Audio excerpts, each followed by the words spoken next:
I'm gonna start with the original Halloween, so if you don't want to see that, if you just want to see the new review, just skip ahead to this time code. It's also gonna be pinned in the comments. First off, Halloween 1978, the original.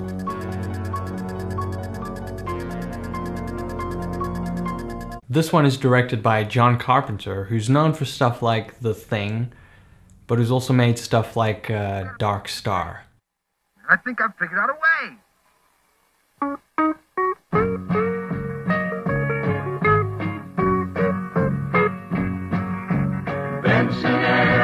To me, Halloween fits somewhere in between those two. Now let me frame this by saying Halloween was kind of the definitive influence for a lot of horror movies that came out when I was growing up. So I think it really hurts your experience of this movie if you got exposed to all of these bad imitations before you actually finally watch Halloween. So I think that might explain why my first impression of Halloween was that it's a little more like Dark Star. It's just extremely corny and silly. The movie opens up with kind of a goofy long take where you're watching this couple through the window and they're getting up to all kinds of stuff. And you see the camera's shadow twice in this one shot, and then again immediately in the very next shot.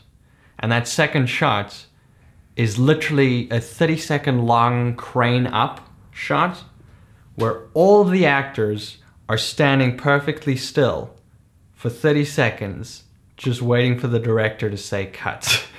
But at the same time, there's something kind of effective about this scene. Like, it's really cheap and really trashy, but it kind of does what it's intended to do. In a weird way, this little opening scene is kind of a microcosm of the rest of the movie. It really lets you know what kind of movie you're in for. The premise of this movie is really simple.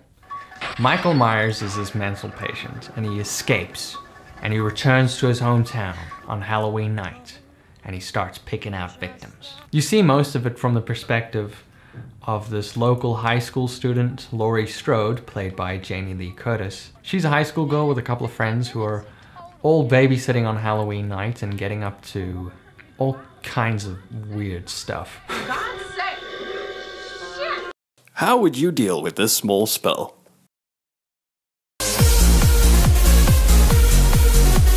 The other sort of lead character is Dr. Loomis, who's Michael's psychiatrist, played by Donald Pleasance. He gets involved with the local cops to try and track down Michael Myers because he believes his patient is pure evil and he's bound to kill again. 6-year-old child with this blank, pale, emotionless face and the blackest eyes, the devil's eyes. There's a lot of stuff early on that makes this movie feel bad.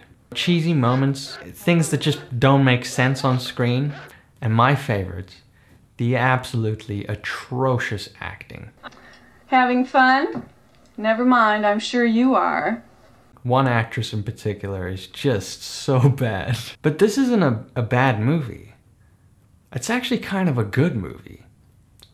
If you're patient with it, you'll notice a couple of things. A shot here, a line there, little things that are actually kind of good. And they start to accumulate. And there's some kind of undercurrent of something happening that's actually kind of working. This killer, Michael Myers, the Shape, he has a very clear type. And he never kills anybody outside of that type unless he has to. I still don't really understand a lot of what he does. Like, I don't understand why he follows this little boy home for a while. He's a character that raises a lot of questions, and the movie doesn't answer all of those questions. It gets creepy and interesting, but it never really gets any less cheap and trashy. And that's something that I actually kind of like about it. The last 20 minutes is what really makes it. It's still super cheesy, but it gets super intense at the same time. It's exciting scary, you know, it's that kind of scary. I think this is the part where most people will start to kind of get why this is a classic horror movie. But I think for a lot of people, it won't really be worth it for the whole movie just to get to this good, really great 20 minutes. I can't really say what other people will think, but for me, it was totally worth it. Everything culminated, slowly getting better, and it just all came together in the end.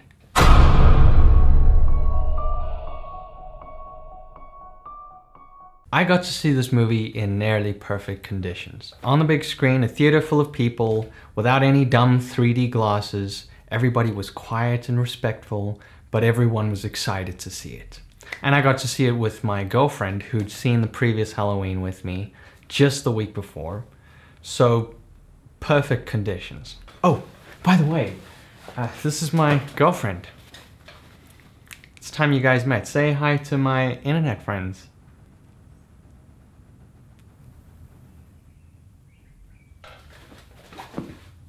So this might be part of the reason why I think this is such a banger movie.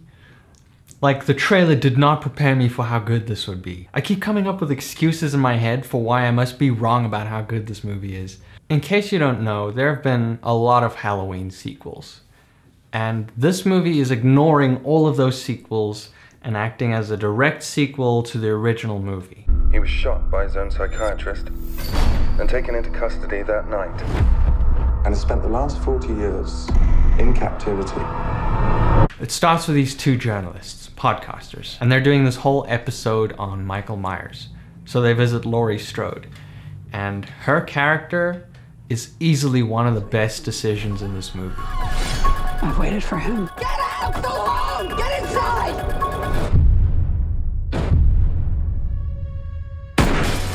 It's 40 years later, and the events of the first movie have shaped her life completely. Like, she's been living in fear ever since. She has this estranged daughter who got taken away by child services when she was a kid because her mom was so paranoid. She taught her how to use a gun and instilled this fear deep inside of her. So Michael Myers has escaped, just like last time. And he's come to his hometown on Halloween night. And the murders start happening so fast. Like the first movie played with a lot of tension. It like drew you in.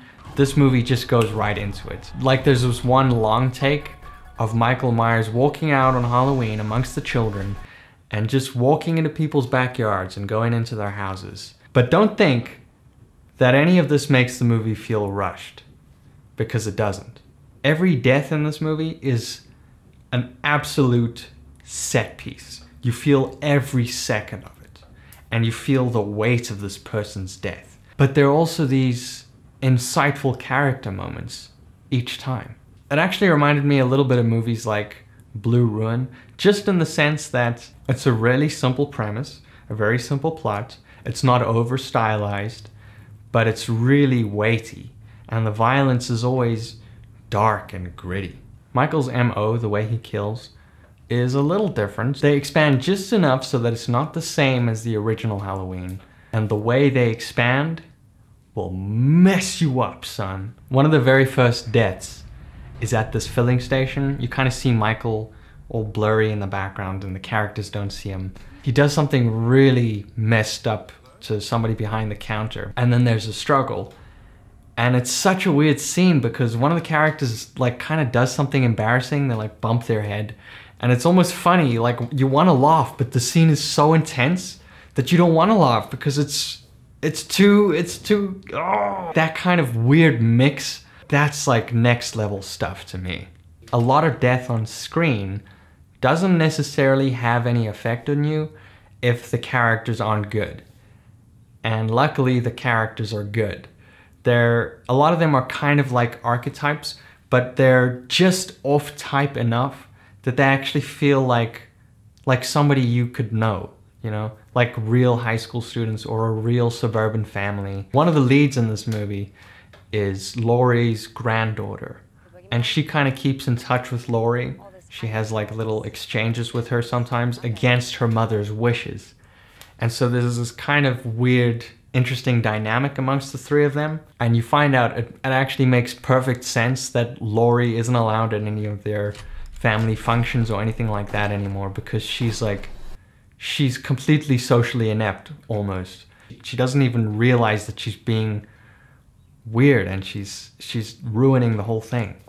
All of this good stuff makes it pretty hard to get worked up about the bad stuff. But there is some bad stuff.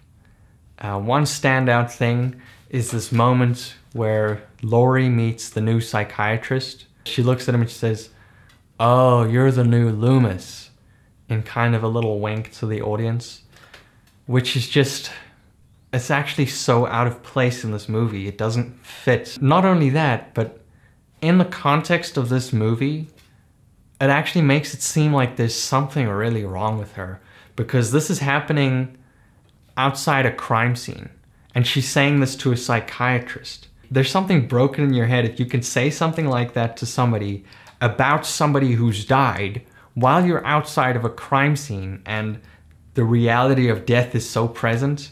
It was so bad. It was just a bad moment. That was the worst one for me, but there were, I think, 2 more little moments like that later on in the movie. But honestly, I didn't care one bit when they were happening, because screw it. The movie's so good. I don't care about that stuff. The last 20 minutes, in keeping with the original movie, are stellar. It easily reaches the same level of tension as the first movie. And I don't want to say too much, but it is wickedly good. It's, again, everything comes together. So that's it. If you want to have a really perfect Halloween, carve a pumpkin and try to watch both of these movies. Try to watch them as like a double feature or something. It's so worth it, and there will never be a better time than now. I'm definitely going to try and watch them both again. You know, if my girlfriend will let me.